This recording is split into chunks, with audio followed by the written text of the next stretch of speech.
There's a lot of criticism and concerns about the present Pope Francis, and not least speculation that Francis is the final Pope in the list of Saint Malachi's prophecy of 112 popes, now adorned around the Church of St. Paul's, and I think there's only space for one more plaque. But you know, I don't think we should pay too much attention to the St. Malachi prophecies, number one, but the language of the present Pope, the attempts to bridge gaps and to encourage greater reciprocity, greater unity between peoples who may not share the same faith, who may not share the same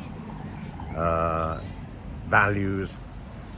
These are positive things, and the difference that he makes between the absolute rule and the way that is applied in practice. I think this is something we can learn from. I also think his talk about there's a lot of anxiety that he's not particularly keen on the idea of hell.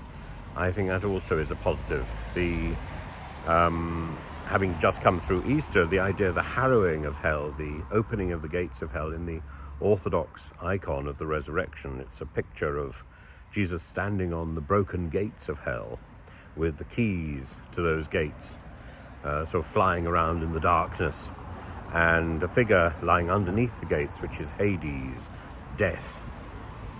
And there are plenty of saints and heretics in the Orthodox tradition who have embraced the idea of the salvation of all, and the idea that God will not rest until all humanity and all creatures are saved, and that would include the devil. And that, I think, is a very positive idea. It's a version of apokatastasis, which, of course, in its extreme form is condemned. But the idea that evil has a limited power, and that evil can eventually be turned to good, is something that I think everybody should believe. There is no absolute evil. There is an absolute good. There can be no absolute evil because because it isn't eternal.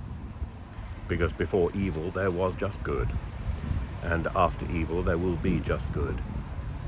That is the principle of creation. But I think I think Francis is right to be ambivalent about the difference between the rule and the practice. And the principle of kindness overrides all rules. The principle of charity overrides all rules.